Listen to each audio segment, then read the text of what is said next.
నమస్తే బోసుకు. మరి పవన్ కళ్యాణ్ గారు థియేటర్లకు సంబంధించినటువంటి ఓనర్స్ బెదిరిస్తున్నాడు అనేటువంటి విధంగా ప్రచారం జరుగుతుంది. ఎవరో ఇద్దరు ముగ్గురు నలుగురు అంతే, ఒక 98% వరకు కూడా పాజిటివ్, ఒక 2% ఉంటారు కదా సన్నాసులు ఎప్పుడు కూడా. వాళ్ళు ఏంటంటే ఏది చెడగొట్టడానికి, వాళ్ళ వల్ల నయా పైసా ఉపయోగం ఉండదు. స్వార్థపూరితమైనటువంటి, స్వార్థంతో నిండిపోయినటువంటి, అసూయతో నిండిపోయినటువంటి యాదవులు. నేను ఇది చెప్పేది అబద్ధమేం కాదు. మీకు కావాలంటే మనం ఇది కాదు, మన మనుషులు ఖచ్చితంగా అసూయలు ఉంటాయి. ఇదంతా కాదు, మీ బంధువుల్లోనే చూడండి. అంటే మీ కుటుంబం ఉంటది, మీ బంధువులు ఉంటారు. మీరు ఏదైనా కొంచెం ఎదుగుతున్నారు అని అంటే బంధువులు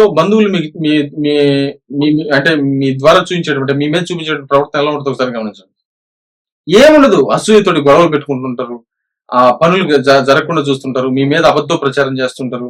రాజకీయం కూడా అంతే, సినిమా ఇండస్ట్రీ కూడా అంతే. ఇప్పుడు పవన్ కళ్యాణ్ గారు ఎదుగుతున్నాడు, ఆ స్థాయిలోకి వెళ్ళిపోతున్నాడు అనేటువంటి అసూయ, ద్వేషం ఉన్నటువంటి ఆ 2% ఉన్నటువంటి సన్నాసులే ఇప్పుడు ఏం ప్రచారం చేస్తున్నారంటే థియేటర్ ఓనర్స్ ని పవన్ కళ్యాణ్ బెదిరిస్తున్నాడు, వీరమల్లు సినిమాకి ప్రమోషన్స్ చేసుకోవడానికి ఇదంతా క్రియేట్ చేస్తున్నటువంటి విధంగా మాట్లాడటం చాలా దౌర్భాగ్యకరమైనటువంటి విషయం. పవన్ కళ్యాణ్ గారు లాంటి వ్యక్తి ప్రమోషన్స్ చేయడానికి ఇలాంటి ఆర్జీవీ కాంట్రవర్సీస్ కావాలా? అవసరమా? ఎప్పుడైనా జరిగిందా? మీరు చూసారా? ఎప్పుడు లేదు. ఎందుకంటే ఒక వీరమల్లు సినిమాకి పవన్ కళ్యాణ్ వెయిట్ చేస్తున్నారు విపరీతంగా. కాకపోతే ఏంటంటే టైం ల్యాప్స్ అవడం వల్ల కొంత ఇంట్రెస్ట్ తగ్గుండొచ్చేమో గాక, మళ్ళీ అది ఒక ట్రైలర్ రిలీజ్ అయ్యి కొంత ప్రమోషన్స్ లోకి వెళ్ళిపోయింది. 20 రోజులు ప్రమోషన్స్ చేసిన తర్వాత ఆటోమేటిక్ గా వచ్చేస్తుంది. పవన్ కళ్యాణ్ గారు ఒకసారి వెళ్ళి వీరమల్లు ఆడియో అంటే ప్రీ రిలీజ్ ఈవెంట్ లో కూర్చున్నాడంటే ఆటోమేటిక్ వచ్చేస్తుంది. కాబట్టి ఒక 4 రోజుల ముందో, 10 రోజుల ముందో కానీ జరుపుకోగలిగితే ఖచ్చితంగా తెలంగాణలో ఒకటి, ఆంధ్రప్రదేశ్ లో ఒకటి, అదే విధంగా కొన్ని రాష్ట్రాల్లో, ఎందుకంటే పాన్ ఇండియా లెవెల్లో కాబట్టి కొన్ని రాష్ట్రాల్లో అట్లా ఒక 20 రోజులు కానీ ఆయన కానీ ప్రచారానికి కానీ కేటాయించగలిగితే ఆటోమేటిక్ ఆబ్వియస్లీ వచ్చేస్తుంది, సమస్య లేదు దాంట్లో. ఆయనకి ప్రచారం చేయాల్సినటువంటి ఒక కాంట్రవర్సీ క్రియేట్ చేయాల్సిన అవసరం ఏముంది? ఆయన ఇప్పటికైనా మాట్లాడుతుంది ఏంటి?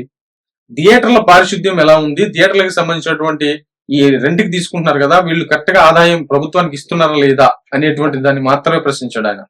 కాబట్టి ఇది న్యాయమైనటువంటి విధానం కదా. అంటే ఒక రకంగా చెప్పాలంటే ట్యాక్స్లు కట్టాల్సిన పని లేదు, చిన్న సినిమా దగ్గర నుంచి పెద్ద సినిమా వరకు దోపిడీ చేసుకోవచ్చు అనేటువంటి విధంగా అదేమో న్యాయం, ధర్మం. కానీ ట్యాక్సీలు కడుతున్నారా లేదో ఒకసారి చూడండి. ఎందుకంటే వీరమల్లు జోలికి వచ్చింది ఎవరు? వీళ్ళే. వచ్చినట్టు ఎందుకు రావాలి? ఆయన మామూలుగా సినిమా చేసుకునేవాడు, ఆటోమేటిక్ గా రిలీజ్ చేసుకునేవాడు, అది ఆ సినిమా సంగతి ఏందో ప్రేక్షకులు చూసుకునేవాళ్ళు, అంతతో అయిపోయేది. ఎవరు రాజకీయం వాళ్ళు చేసుకునేవాళ్ళు, ఆయన మళ్ళీ ఇంకో సినిమా ప్లస్ రాజకీయం ఆయన చూసుకుంటూ వెళ్ళిపోయేవాడు. దీన్ని కదిలిచ్చి గెలికి తనిచ్చుకునేవారు.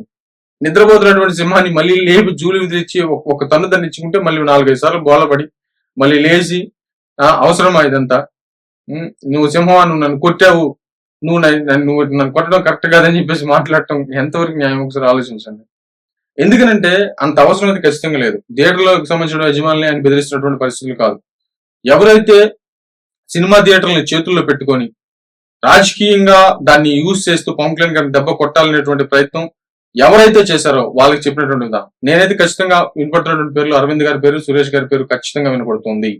దీనికి వైసీపీకి సంబంధించిన రాజకీయ నాయకులు హెల్ప్ చేసినటువంటి విధంగా ఈ విధంగా ప్రచారం అయితే కంపల్సరీగా జరుగుతుంది. మరి ఇది వాళ్ళు నిజమా కాదా అంటే అలా అరవింద్ గారు వెంటనే వచ్చి ప్రెస్ మీట్ పెట్టి దీన్ని ఖండించేటువంటి ప్రయత్నం చేశారు. కానీ ఎవరు నమ్ముతున్నటువంటి విధానం అయితే కాదు, ఖచ్చితంగా కాదు. బట్ ఏమైందో చూడాలి. ఏమైనా పవన్ కళ్యాణ్ గారికి అంత చీప్ గా పబ్లిష్ చేసుకోవాల్సిన అవసరం అయితే కంపల్సరీగా లేదు, అంతే. మరేమైంది.